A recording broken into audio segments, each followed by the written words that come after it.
안녕하세요. 김광삼의 찐콕TV 김광삼 변호사입니다. 오늘은 이제 변호사 선임에 대해서 이 얘기를 좀 하려고 해요. 변호사가 이게 다 같은 변호사가 아닌 건가요? 이 세상에 변호사들은 엄청 많죠. 검사 출신 변호사, 판사 출신 변호사, 로스쿨 출신 변호사, 군법무관 출신 변호사, 변호사는 굉장히 많아요. 이 많은 변호사들이 이제 법률 시장에 또 쏟아져 나오거든요, 해마다. 이 많은 변호사 중에서 과연 누구를 선임해야 할까? 일단 제일 중요한 것은 저는 전문성이라고 보거든요. 두 번째는 경험이 얼마나 많느냐. 물론 이것도 전문성과 관련이 있어요. 이 경험에는 내가 하고자 하는 사건을 얼마나 많이 수임해서 해봤느냐.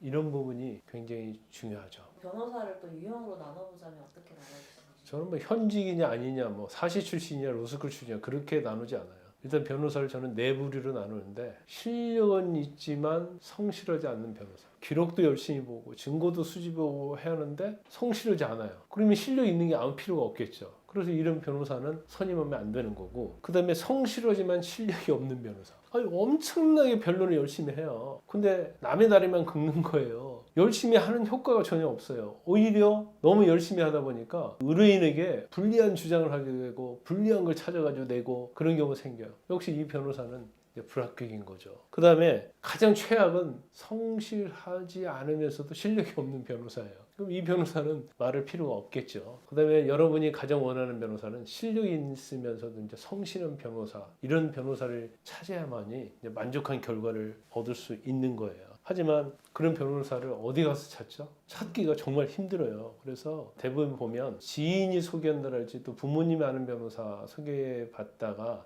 사임시켜 오는 경우가 있어요. 근데 단순히 아는 관계로서 선임하는 것은 굉장히 위험한 것이다. 왜냐하면 아는 변호사인데 그 변호사가 정말 전문성이 있느냐, 실력이 있느냐, 또 성실하느냐, 그건 또 모르잖아요. 그러다 보니까 지인 통해서 선임한 변호사 사건에서 상당히 불만족스러워서 다시 이제 변호사를 선임하는 경우가 많이 있죠. 인터넷에 막 많이 뜨면 유명한 변호사인가요? 아니, 그렇지 않죠. 그러니까 아까 말씀드린 것처럼 지인 소개도 없고 나는 아무런 연고가 없다. 그래서 변호사를 찾을 수 없으면 결국 인터넷 플랫폼으로 들어갈 수밖에 없는 거잖아요.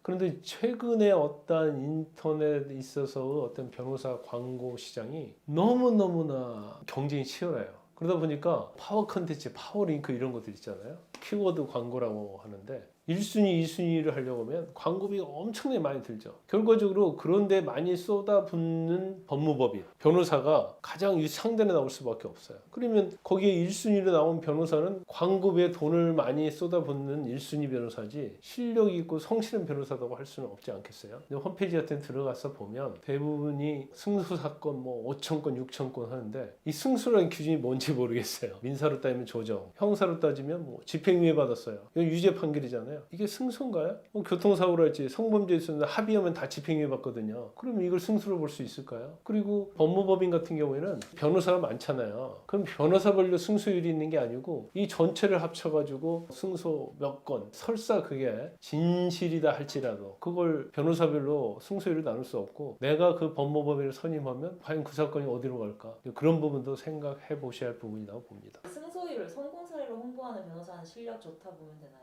뭐 제가 볼 때는 실력이 없으니까 광고를 그렇게 하는 거 아니겠어요?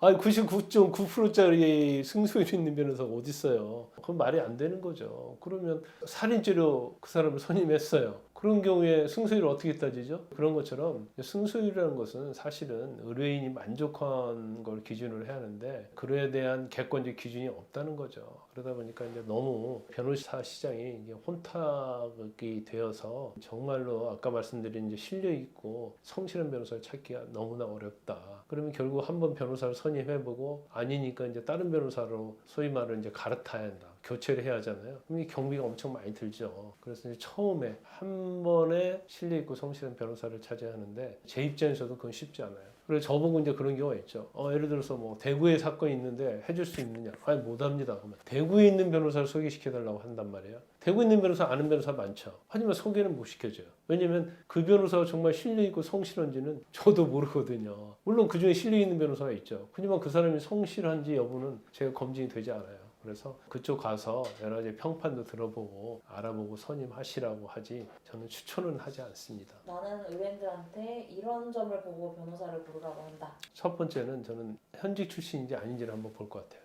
왜냐면 현직 출신은 이제 실무를 해봤기 때문에 그 방면에서는 굉장히 전문성이 있다고 볼 수 있고요. 이제 두 번째는 경험이 얼마나 많느냐, 얼마나 많은 사건을 취급을 해보고 그 결과를 얻어냈느냐. 그게 굉장히 중요하죠. 그래서 아무리 부장판사, 부장검사, 검사장 출신이라 할지라도 사건은 이제 트렌드가 있어요. 그래서 계속적으로 사건을 많이 안 해보면 사건의 트렌드에서 멀어지는 거예요. 재판부가 뭘 원하는지, 요즘에 법원의 트렌드는 어떻게 되는지 이런 거에 대해서는 사실은 거리감이 생기는 거거든요. 그러면 사실은 좋은 결과를 얻을 수가 없죠. 가장 중요한 건 전문성인데 전문성 중에서도 이제 현직을 거친 변호사를 좀 선호할 거고요. 많은 경험이 있는 변호사를 선임할 겁니다. 마지막으로 주의할 점이 하나 있어요. 요즘 이제 법무법인 광고를 보면 우리가 경찰 출신들 50명, 40명 있다고 얘기를 해요. 그럼 경찰 출신들이 그 법무법인에 있으면 내가 선임을 하면 그 경찰 출신이 경찰에 가서 자기도 경찰 출신이니까 뭐 로비를 하는 거예요? 뇌물을 주는 거예요? 그럴 수 없는 거거든요.